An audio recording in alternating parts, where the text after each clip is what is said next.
How's it going, everyone? Welcome back to my YouTube channel, where today we are checking out the Jackson SLA6 DX baritone guitar. So if any of you keep up with the channel, you'll know that the last gear video I did was on the Squier Classic Vibe baritone guitar.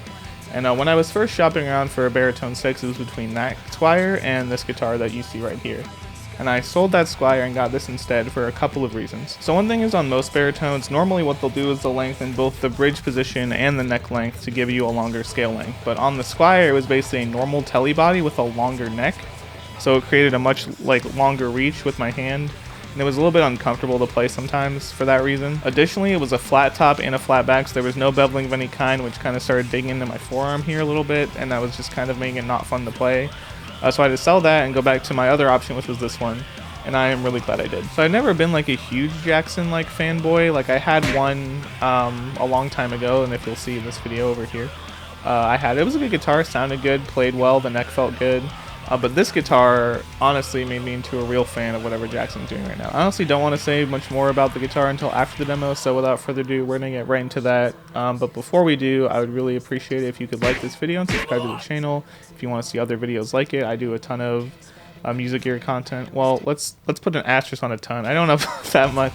But when I do, it's always cool to see people commenting and telling me about their experiences with the guitars that I've chosen, or what they're deciding between, just kind of talking to more people about their gear journey. So that sounds like something you want to get involved with. That subscribe button, that like button, that'd be awesome. So the vibe of this demo track is, what if Alpha Wolf was a little bit more deathcore inspired and was also a spongecore band? So without further ado, let's do it. Escalators, escalators, escalators! Ah, escalators!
Honestly, this guitar feels unlike any other guitar I've ever played or that I've ever owned. It's super lightweight, the neck is super thin, the 12 to 6 inch compound radius feels super awesome. It feels like playing air is how I've been describing it to people. It just feels so effortless to play on this guitar. The neck is so out of the way and the body's so lightweight and super sleek and very ergonomic. It's just, everything about it just makes me play better, and it just makes it feel more fun to play guitar. The keen-eyed among you may have noticed that this guitar is slightly modified, so I'm sure you're thinking, oh my god, well now we don't know what it's actually going to sound like because you changed out the pickups. I'm like, well, hold on, I came prepared. Right now I'm going to play some clips of before I modded. I made sure to track some things so you could get the full spectrum of what it would sound like if you picked it up out of the box and plugged it into a neural DSP plugin.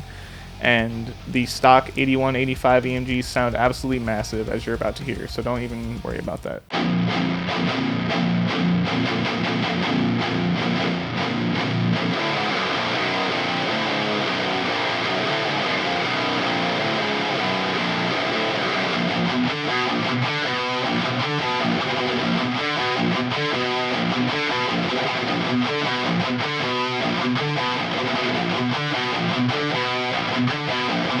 Pretty insane, right? Sounds really good. I've never really had a guitar that had active pickup stop because I don't like dealing with batteries, so it was kind of cool to have one just to play around with and see what it sounded like. And the compressed active pickup tone is really cool. I thought it sounded awesome. but I just don't deal with batteries, so I swapped them out. What you're looking at in here right now are the passive EMGs. It's the H1A in the bridge and the H2A in the neck. And honestly, they don't make a ton of passive pickups that you can just buy off the shelf at like Guitar Center or something. So you can just go to their site and order a set for like the same price as you could get any other set of pickups from like any other store. And it's super awesome. Like, it really makes me want to try more EMG sets. I've been pretty much mostly Seymour Duncan because of just, I know they sound good and the prices are kind of where I like it. But check out EMG if you're looking for something different, even if you're just looking for passive pickups. They still include all the wiring and stuff you need, so yeah, it's awesome. Go check them out. I say that as if no one knows who EMG is, like they're a small company who didn't like build the entire thrash metal sound in the 80s or something, but it's fine. Some other things that changed about it, I took the tone pot out because I always do that because tone knobs are dumb and I hate them. This also came with Tone Ninja locking tuners on it, which I've never heard of. I bought it used on Reverb and they work pretty well. So check those out too if you are looking for locking tuners. Some other cool specs about this guitar: it's got a full mahogany body, it's got a neck through maple neck, it looks very nice. It's also got the HT6 bridge, which feels a lot like a hip shot and looks a lot like a hip shot, and it's doesn't cost as much as a hip shot. It feels really solid. So I've never been the biggest fan of Jackson's headstock design, not because of its aesthetics, but because the break angle on the strings is really like extreme and not straight, which makes me worry about things like strings popping out. I've had that on some cheaper Jacksons where the strings will just pop out because the break angle is too extreme, but that's not really a problem on this one, and I think it kind of like accentuates the like sleek aesthetic of it. One thing I am gonna knock it for: I'm tired of companies using plastic nuts. I just know it's gonna wear out. It's not seated entirely properly. The top has a little bit more room in it than the bottom. It kind of sticks out on the bottom here, but that's not gonna be the same with every guitar. So keep that in mind if you're looking to get this. Your mileage may vary with how the nut placement is, but if they made a more consistent size for it at Graphtec, I probably would have replaced it with the Graphtec. But it's going fine for now. I'd replace it if I needed to. I don't think I really need to at this moment in time.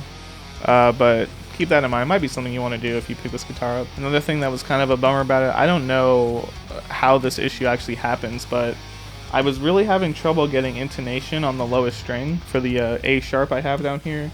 So much so when I took it to my tech, he literally just had to remove the spring. You're probably not going to be able to see it, but he had to remove the spring entirely from the lowest string saddle to get it to be the proper length.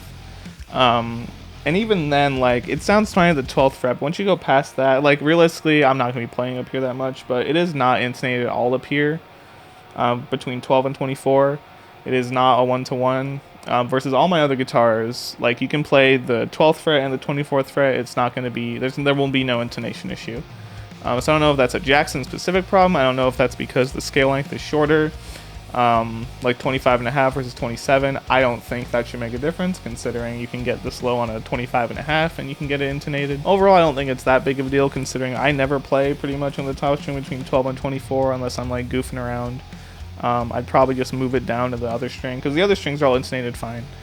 I don't know if it's a Jackson specific thing. It could be anything. It could be the gauge of string I'm using. It could be this particular guitar. It could be the nut. Who knows?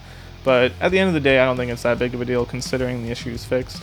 But keep that in mind. If you're going to buy one, try getting it to a tech or like looking over it yourself first and see if before you pull the trigger on it. I think it feels much better for me and like what I like in my style of playing than the Squier Classic Vibe. They're obviously very different beasts. Like the Squier Classic Vibe's neck was much thicker.